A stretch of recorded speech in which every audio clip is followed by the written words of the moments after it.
₹9.60 કરોડના ખર્ચે બનનાર કાલી કાંકરથી ગોરી ફળોને જોડતા પુલનું કામ શરૂ કરવામાં આવ્યું છે. તેનું સ્થળ નિરીક્ષણ કરવામાં આવ્યું, જેમાં મોટી સંખ્યામાં કાલી કાંકર અને ગોરી ફળાના સ્થાનિકો હાજર રહીને સાંસદ રમીલાબેન બારાનો આભાર વ્યક્ત કર્યો હતો.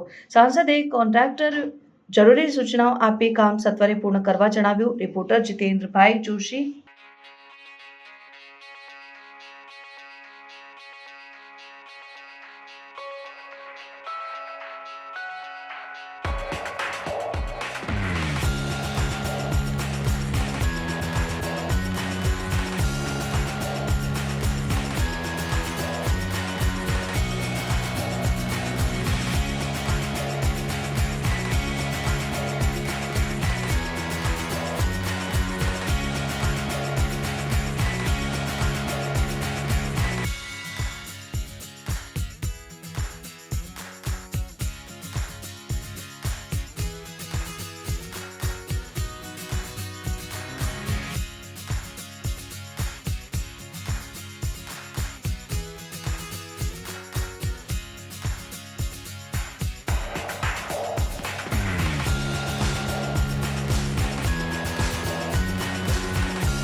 આવા ન્યૂઝ જોવા માટે સાબર આવાઝ યુટ્યુબ ચેનલને સબસ્ક્રાઇબ કરો અને લાઇક કરો, જેથી હવે પછીના દરેક સમાચાર સબસ્ક્રાઇબ કરેલા હશે તેઓને નવા સમાચારની માહિતી મળી જશે.